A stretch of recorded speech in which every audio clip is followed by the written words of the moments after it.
10 minutes slipped by without any more psychos, nutters, weirdos, freaks, mutants, idiots, or for that matter, superheroes turning up.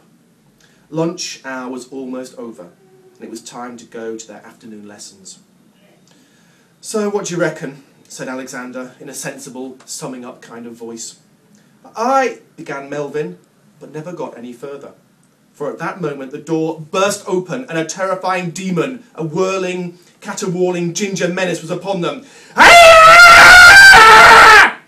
Felicity screamed. So did Alexander. Melvin cringed down behind the big desk, his arms crossed over in the classic useless blocking position adopted by the bullied and the terrorised from time immemorial. For about a second. Then they realised who it was. Not a demon, but Malcolm Nix. He rushed towards them, a look of devilish menace and malice on his face.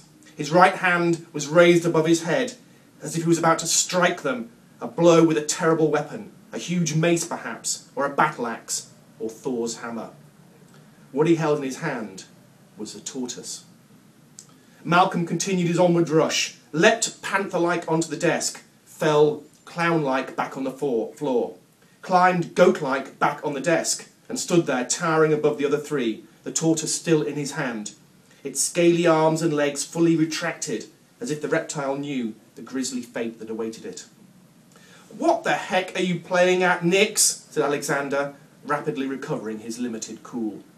Malcolm was still in berserker mode. "Ah!" he bellowed. "I am the famous tortoise boy, prepared to be battered by the mighty tortoise of death."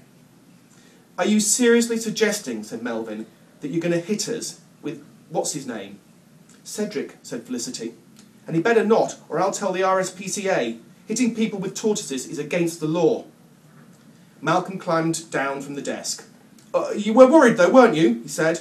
"I mean, when I first came in, you were terrified. I was going to smite you with Cedric." "Smite? Have you been sniffing the Tipex again?" said Alexander. "It was a bit of a surprise, that's all." "Ah, but surprise is the most important thing in a battle. I could be your shock weapon, like Hannibal's elephants." "What are you on about?" "Hannibal, you know, when he fought the Romans. We did it in history." "An elephant's one thing, and Cedric's quite another. What would happen if he got broken when you hit someone with him?" "I know he's prepared to make the ultimate sacrifice." "Fine, but then you've used him up. You're out of ammo. What next?" Malcolm's face became crafty. "I've got a spare one." "A spare tortoise? Like a spare tyre? Malcolm, you're nuts. You should be getting some kind of help." "Cedric's got a sister, Wendy."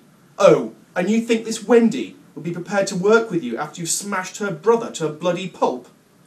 She wouldn't have to know. I could tell her that Cedric ran away."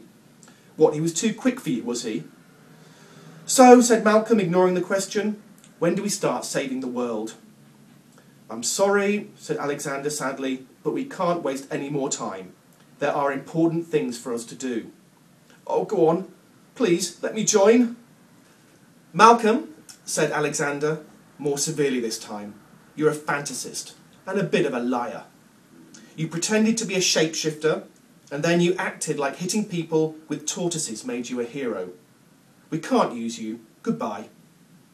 Malcolm almost seemed to grow smaller as Alexander spoke, like a beach ball with a slow puncture. He walked at tortoise speed from the room, looking back over his shoulder.